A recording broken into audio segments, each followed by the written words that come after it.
Jhesy Romano, known as Artsy Jhesy on Instagram, is a watercolor and calligraphy artist from the Philippines who helps creatives stand out and tell their brand story with confidence through words and public speaking. From being bullied as a kid, fearing public speaking, and feeling uncomfortable saying out loud she was an artist, to being a successful freelance artist with an inspiring podcast and an amazing public speaker, Jhesy Romano is living proof that you make your own path. If you'd like to get to know her a bit better, please join us as we talk about confidence versus courage, dealing with imposter syndrome, finding the right art path for you, and an exciting announcement about the future of this podcast. Hint, hint, it does include Jhesy, so please stay tuned until the very end today because something big is coming. Want to be part of the show? Then send in your questions or topics you'd like to see covered to our email at hello@etralab.com. If you send us an audio recording, we might include it in the episode. Hi, I'm Anya, and this is Make More Art, a podcast by Etra, meant to inspire you to keep on creating.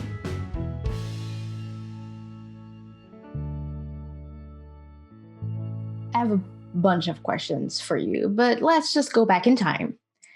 I know you started art pretty recently, about 2 to 3 years ago.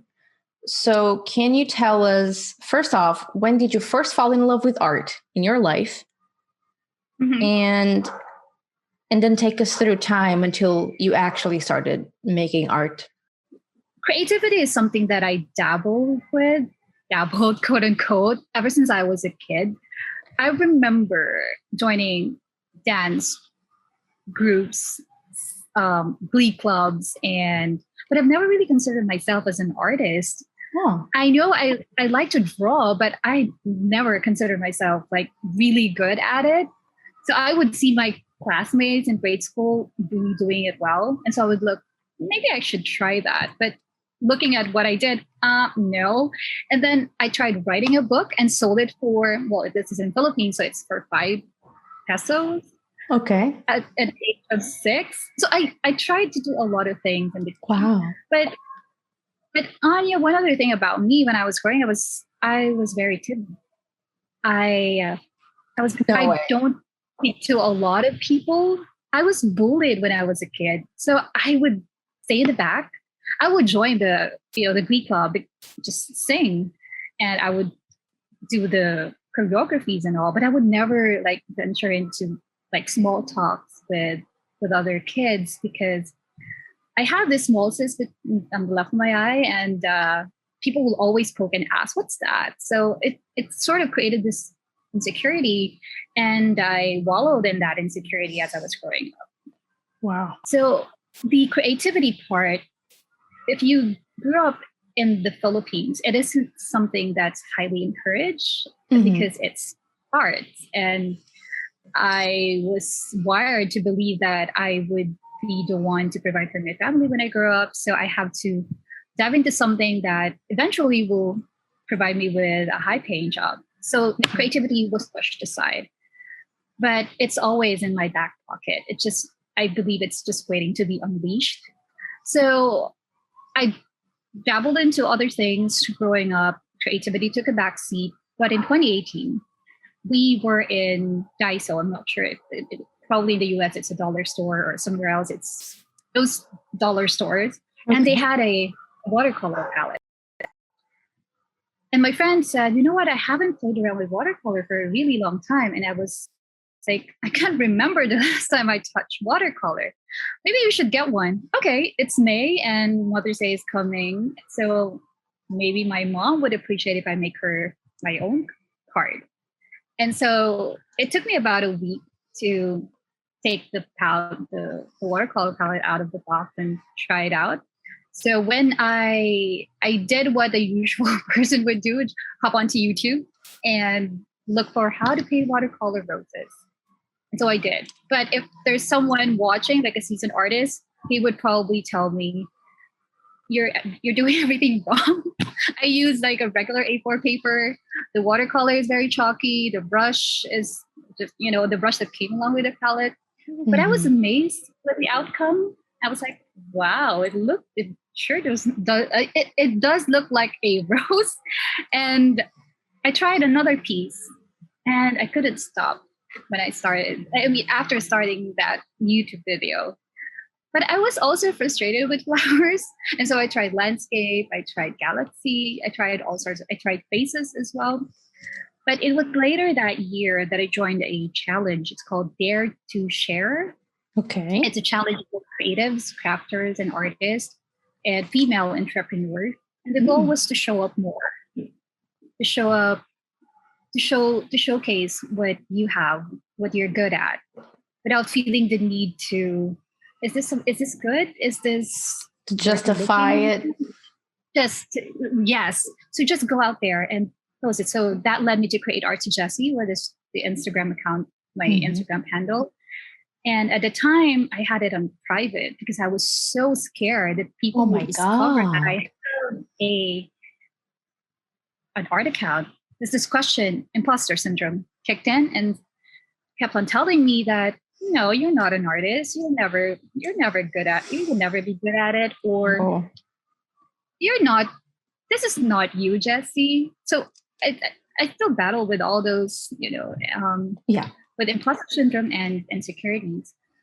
But the beauty of finding a community of artists is that they would really support you in leading you to show up more. And not only that, I'm grateful to be surrounded with people who are not artists, who are not creatives, or not art aficionados, but Jhesy, you should do this or try this out and continue painting, continue doing calligraphy, because I also tried that. And so after that challenge, someone DM'd me and she wanted to buy my paintings. And I was so mind blown that someone saw the value and was willing to put in monetary value for those paintings. And I was willing to give them for free. I was like, no, I could give them for free. That's okay. But was this challenge on a social media platform, or how did you find out about this? Yeah. I saw a friend who posted about the challenge. It's a challenge for Instagram, really. Okay. But I love the backstory of it because the title of the course, well, after the challenge, there is a course. The title of the course is Purposeful Creative.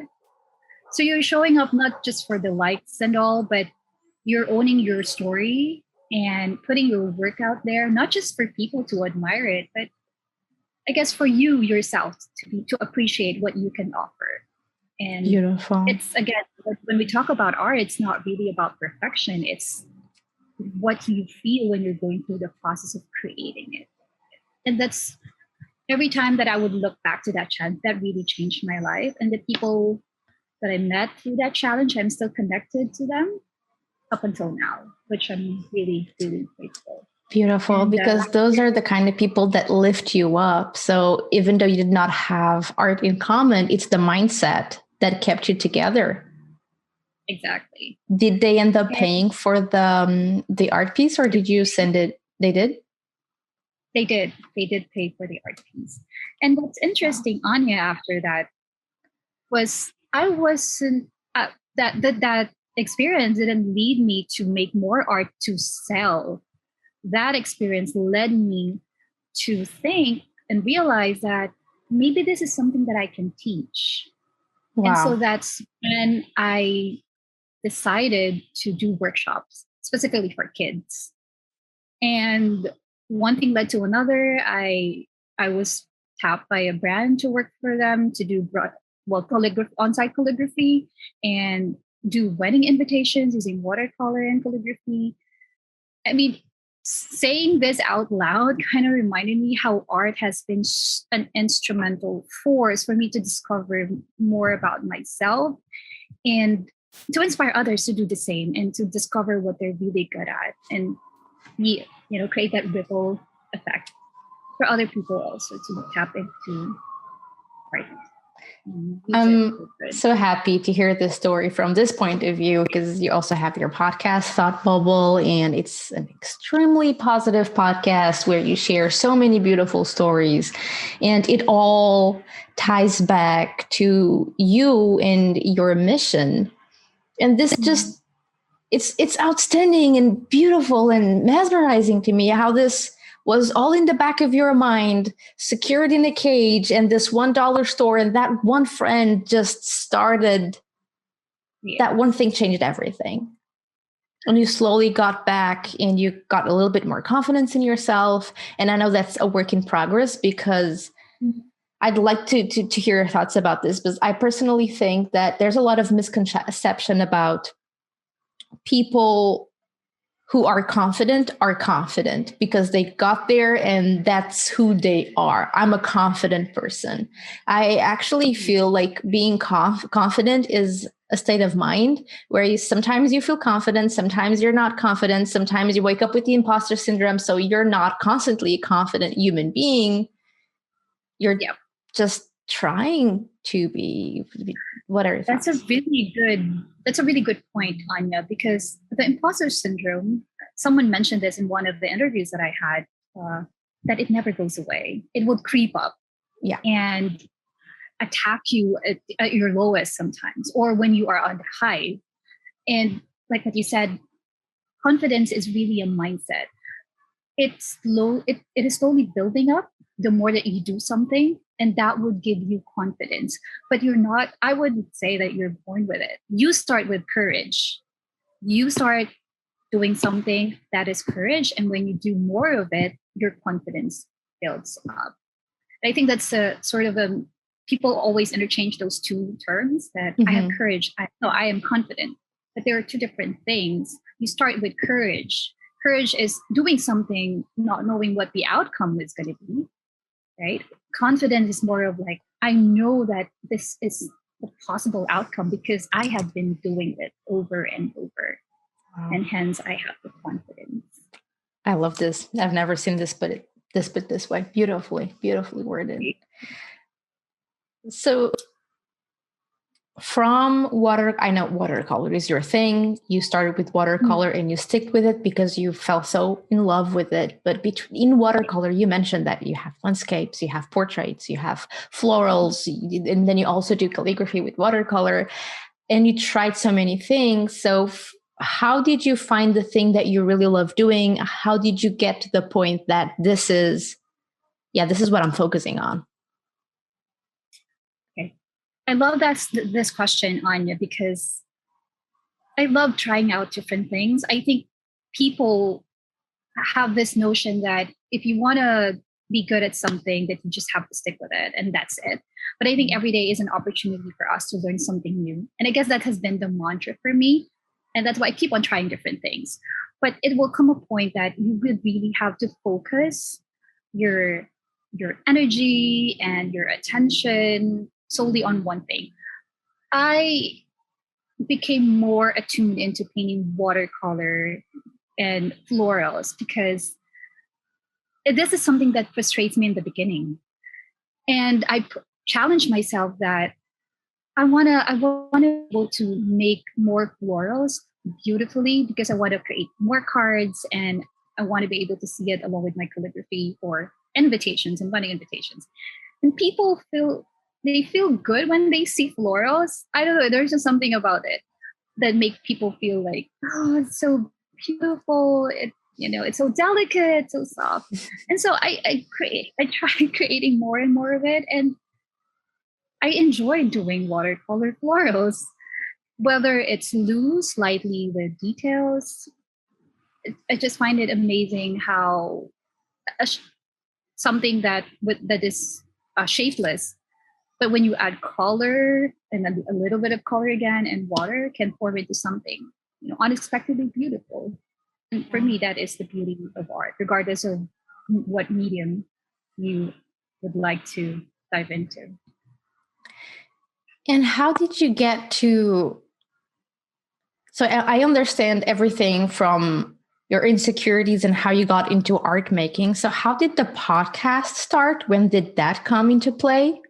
And Uh-huh. when did you also start going about public speaking and helping creatives and small businesses with branding? With branding.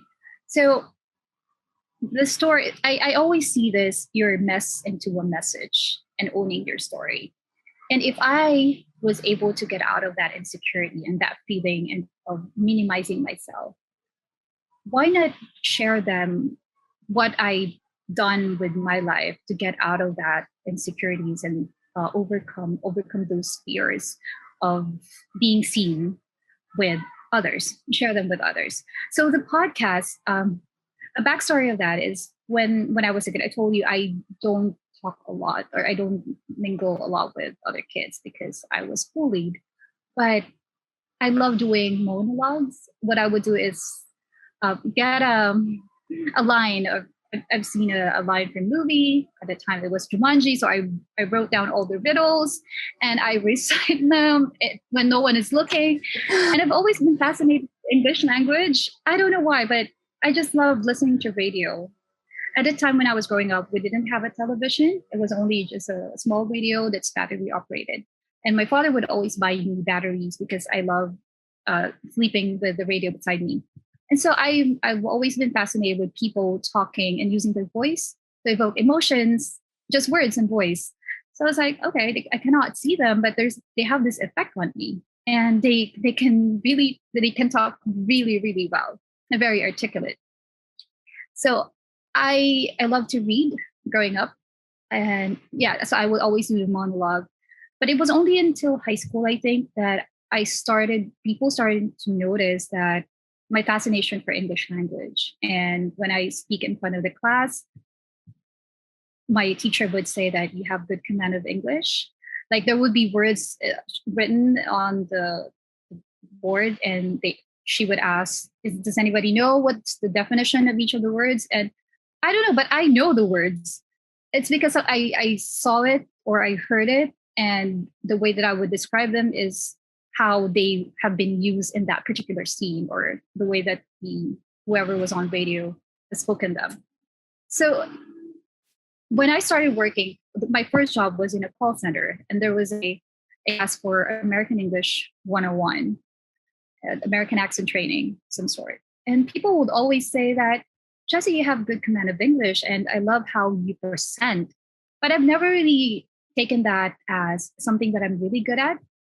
So I know that I can talk, and I love talking to people, of listening, because we're always on the phones, listening to people ranting about their bills and all. But I've never really considered myself as someone who can do public speaking. But when I started working and I started to climb the corporate ladder, that would always be the feedback of people that I've worked with. And even in job interviews, that would always be the feedback that you're very articulate.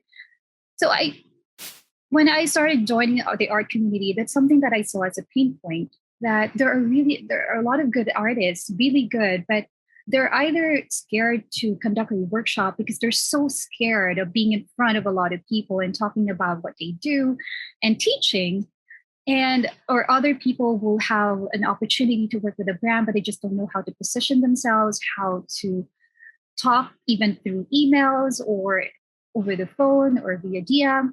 So I just want to be able to impart what I have learned through the years when it comes to speaking and speaking with others. So that's why I figure that, okay, maybe I can use this platform where I'm already in the community of artists to share what I know about public speaking and about when you talk about branding, it's really about sharing your story, not just you selling your product or your brand. It's about owning your story and letting people see it and resonate with that story. I think when it comes to products, or we hear it all the time that what's your brand? What's your brand story? But people don't realize that when you talk about brand story, it's not just about, yeah, we're good and our products are great. It's That's really, nothing. what's the story behind these products? Why did you create them in the first place? I love me a good story. I love a good storyteller. And so when I one like to purchase a band or work with someone, it's always the backstory that I'm after. Exactly. And I would like artists to be able to amplify their voice and their story through public speaking, whether or even writing, or simply showing up and telling about their art and inspiring others to it. The Yeah. power of work. Yeah, because it's the why of either individuals or companies that will resonate with others and create meaningful connections. And I love that. Mhm. Also, why or where did this come from? You're okay. Here's the thing. I fell in love with you even before I even had the chance to talk with you properly, and I was so excited, and I'm still super excited to have you in this show, because just looking at your social media presence and the way you talk, it's like, oh my god, we're kindred souls. I wanna get to know her better. So I'm super excited that you're in the show, and we'll be hearing more of Jhesy. I'll leave just hinting. I'll bring this up later in the episode, so keep listening.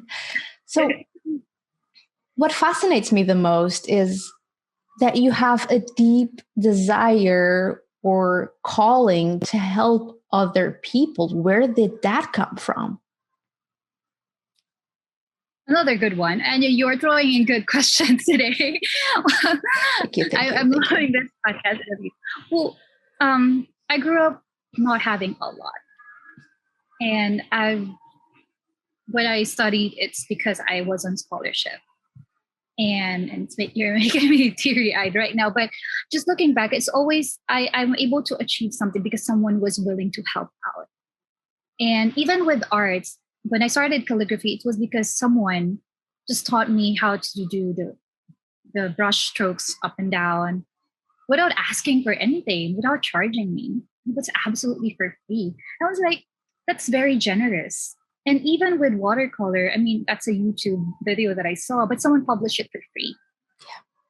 Someone was willing to share their skills for free to help out someone who would want to learn watercolor. And so and even with public speaking, that Dare to Share challenge, that was for free. We were in charge, and that went on for 5 days.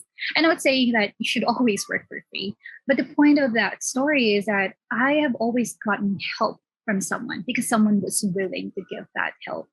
And so I just want to be able to pay it forward.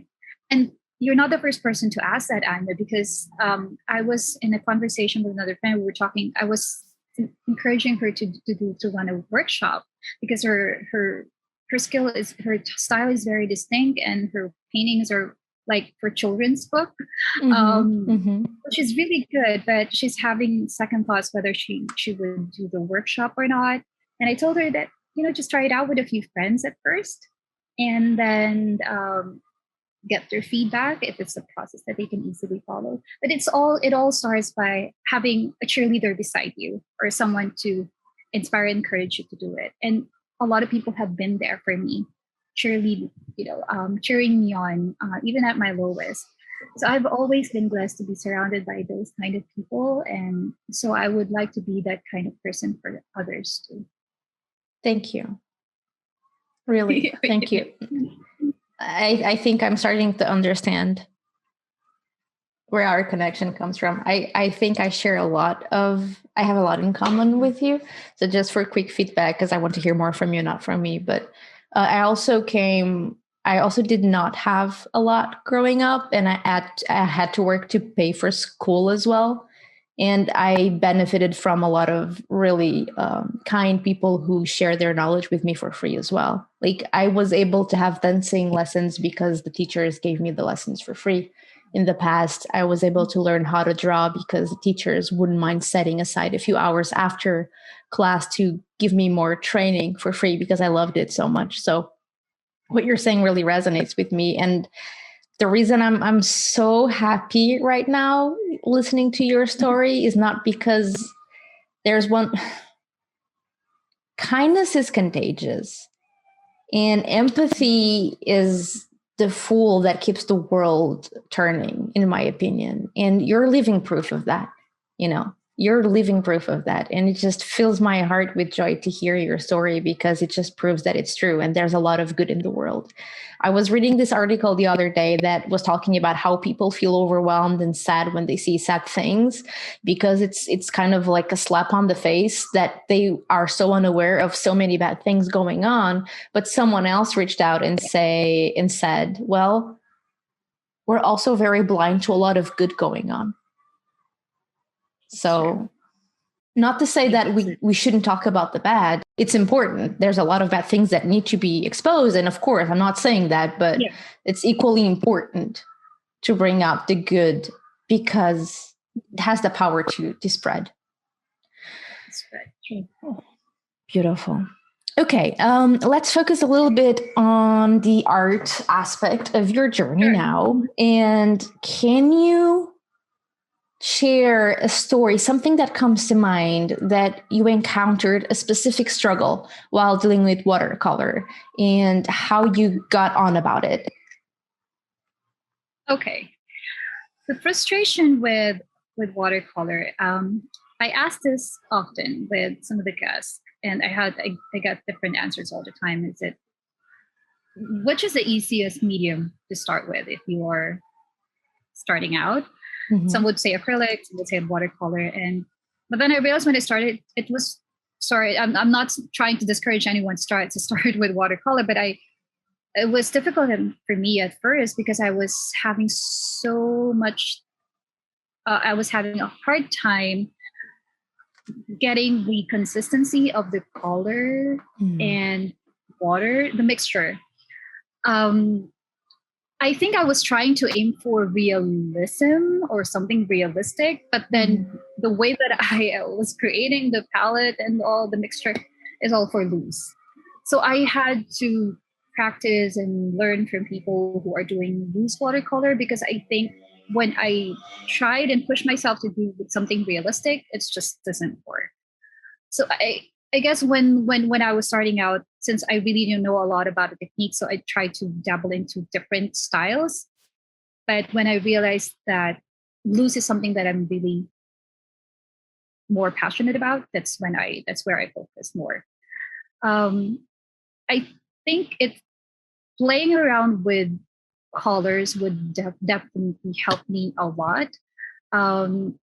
Before, I would normally just play with one color and too scared to mix it with another, because it might not turn out well and beautiful on paper, but it's just a matter of taking risks to play around with colors that will allow you to create more colors that will translate into, will surprise you really of an outcome, depending on what you're trying to create. But yeah, colors and the brushstroke was something that I struggled with when I was starting out with watercolor. Wow. And okay, so special announcement. This just in this week, very new. You're the first. You're the first ones to listen to this. Jhesy just joined our Etcher team this week, the day of this recording. So we're in late May, early June right now. And you will keep on seeing Jhesy throughout the live demos and the workshops that you'll be attending for other teachers, because she's hosting with us. So this is going to be awesome. Welcome to the team, Jhesy. Thank you so much, Anya. And I'm so excited to be part of the Etcher studio. Yeah, pretty excited. I can't wait. I'm dancing. If you're just listening to the audio version of this, I'm just terrible. Terrible. It's terrible. I'm just basically barely moving my shoulder. This is horrible, because don't watch the video. This is too embarrassing. Oh my gosh. Okay, before we wrap up, because we're getting to the end of our interview, and I know it's late on that side of the world, so any piece of advice you'd like to leave us with? Okay. For any artists, creatives, or anyone who's thinking whether they are an artist or a creative, you are a creative. Whether it is something related to watercolor, acrylic, or anything, you are born creative. And you just have to own it and tap into it. And do not be scared, and do not listen to the negative voices telling you that you cannot do it. Try to dial it down and tune it up, the volume that says you can absolutely do it. And you have something in you that is good, that is creative, and the world is just waiting for you to show up. So go ahead and show up. Hey everybody, this is Jhesy, and I'm a studio host for Etcher Studio, and now your podcast host for Make More Art. I am beaming with excitement and a little bit nervous because I have big shoes to fill. Anya did an incredible job starting the podcast and bringing you valuable content through the artist interview. I would love to continue on with that journey, and hopefully you will still join me to be a part of the conversation. One of the things that I normally hear from artists when I interview them in my own personal podcast is that they don't have someone to talk art with, someone to geek about brushes, paint, and paper. Well, here at Make More Art, we would like to bridge that gap. Think of this as a brunch date with your friends mixed with fun, life lessons, and art. I can't wait to hear from you and speak with you. Remember, you have a seat at the table, and here is your invitation to make more art. I will speak to you in the next episode. If you're enjoying the podcast, please help us keep the show alive. You can subscribe and give us a 5-star rating and review on Apple Podcasts at etcherlab.com/go/Apple. Or if you're more of a YouTube viewer, please make sure to subscribe to our channel and ring the bell to get notified about our most recent videos. Sharing is caring, and every little bit helps. Thank you so much, and I'll see you next time. Until then, let's make more art.